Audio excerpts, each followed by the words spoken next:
GB হাসপাতালের biomedical বিভাগে ব্যক্তিগত ভিডিও দিয়ে ব্ল্যাকমেইলের পর এক মহিলাকে ধর্ষণের অভিযোগ উঠল টেকনিক্যাল স্টাফ সতরাজ কর্মকারের বিরুদ্ধে। ঘটনার প্রতিবাদ করায় হাসপাতালের কর্মী ও নিরাপত্তারক্ষীরা নির্যাতিতাকে মারধর করে বলে অভিযোগ। গত বছর 14ই ফেব্রুয়ারি আগরতলা পূর্ব মহিলা থানায় মামলা হলেও পুলিশ অভিযুক্তকে গ্রেপ্তার করেনি।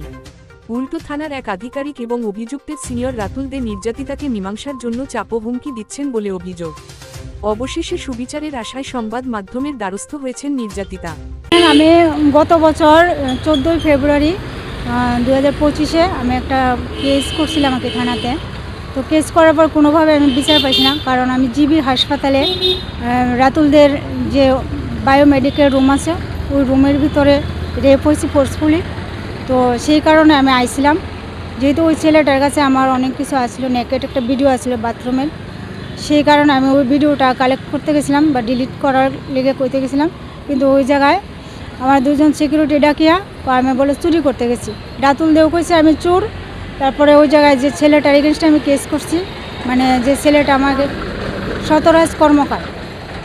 সতরাজ কর্মকার ওই জায়গায় মানে টেকনিশিয়ান হিসেবে কাজ করতো আর কি। তো তাই ওই রুমে ডাকিয়ে নিয়ে আমার রেপ করছে। তো করার পর বারবারই যখন এরকম করতেছিল তখন আমি ওই ভিডিওটি ডিলিট করার লেগে আমি গেছিলাম আর কি, জিবিতে গেছিলাম। তো তখন আমার দেখার পরে আমার কইছে আমি বলে চুরি করতে ঢুকছি। কয়ে সেটা দুজন সিকিউরিটি ডাকিয়া আমার মারধর করছে। মারধর করার পর নিয়ে সেটা আটকে রাখছিল। তারপর আমি আমার নিজের আত্মরক্ষার লেগে আমি 1091 এবং 100 নম্বরে কল করছি। কারণ 100 নম্বর থেকে আমি সঙ্গে সঙ্গে রেসপন্স আসবে, এবং ওই জায়গায় পুলিশ গেছে জিবি থানার এএসআই রসরাজ দেবনাথ স্যার। ওই জায়গা থেকে গিয়ে আমার উদ্ধার করে জিবি আউটপোস্টে নিয়ে গেছে। ওই জায়গা থেকে মহিলা থানায় পাঠানোর পর আমি একটা লিখিত অভিযোগ করছি, কিন্তু লিখিত কোনোভাবেই রেজিস্টার করতে চাইছে না। তো না করার ফলে আমি এসপি স্যারের কাছে গেছি।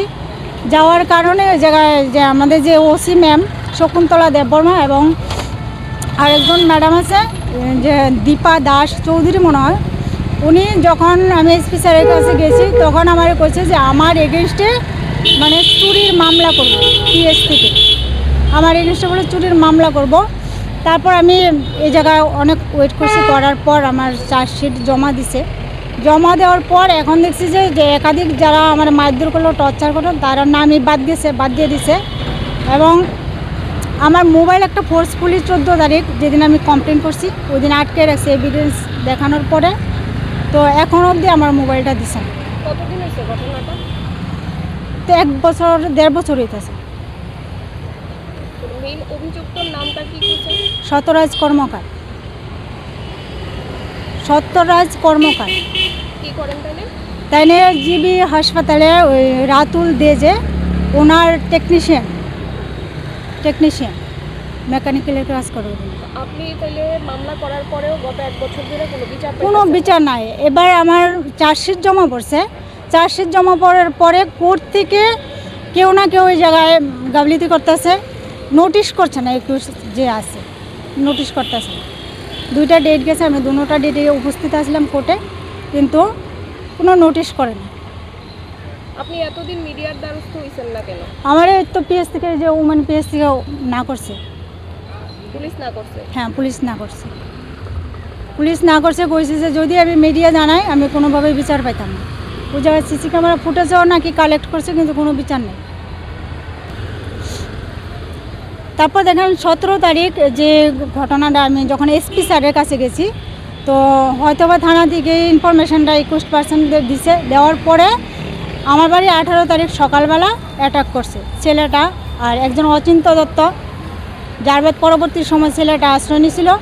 এবং পাড়া প্রতিবেশী কিন্তু নেতা নিয়ে গিয়ে আমার বাড়িতে হামলা করছে, আমার মার উপর, ভাইয়ের উপর। কারণ আমরা 3 জন বাড়িতে থাকতাম, আমার বাবা অন্য জায়গায় থেকে কাজ করতো। তো এটাই, কিন্তু আমি জিবি থানাতে গিয়ে জিবি আউটপোস্টে যে ওই জায়গায় গিয়ে জিডি এন্ট্রিও করছিলাম। তখন আমার কইছে যে এটা জিডি এন্ট্রি হতো না, যেহেতু কেসটা গতকালকে রেজিস্টার হয়েছে, এটা জিডি এন্ট্রি আর হতো না। এখন আপনি কি চাইতেছেন? আমি দেখেন আমরা পিএসআই বিচার পাই না, আমরা তো ভিকটিমই থাকি। পিএসআই বকা পাই না, আমি আইলেই বকে।